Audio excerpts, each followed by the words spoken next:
Dylan the young blue dragon lived deep in the Rockstone Mountains of Scotland. Every day the playful, young dragon woke up early in the morning and flew all around the mountains and valleys looking for something to do. When he was hungry, he would go home to his cave, where Mummy Dragon would have hot soup ready for his dinner. "Wash your wings and get ready for tea. I've made your favorite today, darling, pea and toad soup," said Mummy Dragon. Dylan sighed. Thank you, Mum," he said sadly. "Whatever is the matter, son? Every day you come back home happily for your tea, but today you look so sad," inquired Mummy Dragon. "I'm lonely, Mum.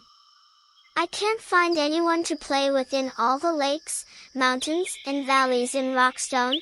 There isn't a single dragon for me to play with," he grumbled. "Well, how about this for an idea? Why don't you fly down to the village playground and see if the children there want to play with you?" Dylan woke up bright and early the next day. He was very excited that he would soon have friends to play with every day. He put on his baseball cap and school tie and flew past the valleys and mountains until he reached the little village of Falkirk. He glided down to a passerby to ask for directions to the children's playground.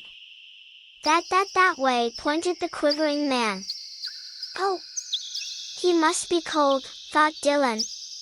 "After all, humans don't breathe fire like dragons, so they must find it very difficult to keep warm." Not long after, Dylan the dragon came in for a swift landing in the center of the playground. The playground was filled with smart young children in bright red and gray uniforms with their school ties. Dylan tugged at his tie and cleared his throat. He felt very well dressed for the occasion. He was about to open his mouth to introduce himself when he suddenly heard, "Run, it's a dragon, he's going to burn us alive," yelled one of the young boys. All the children ran frantically towards the exits and disappeared in no time. Dylan sighed sadly.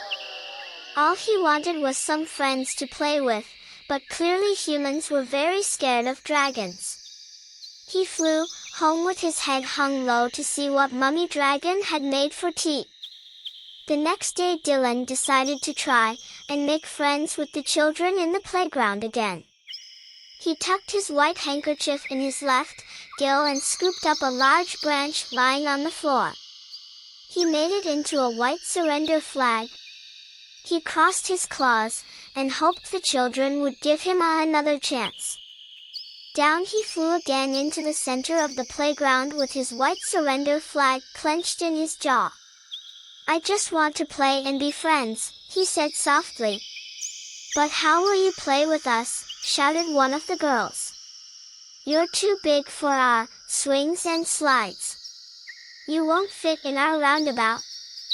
"Well, why don't I take you all for a ride to the valleys and the mountains of Rockstone?" "Yay!" squealed all the children at once. They climbed onto Dylan's back and off the children went on a very exciting flight.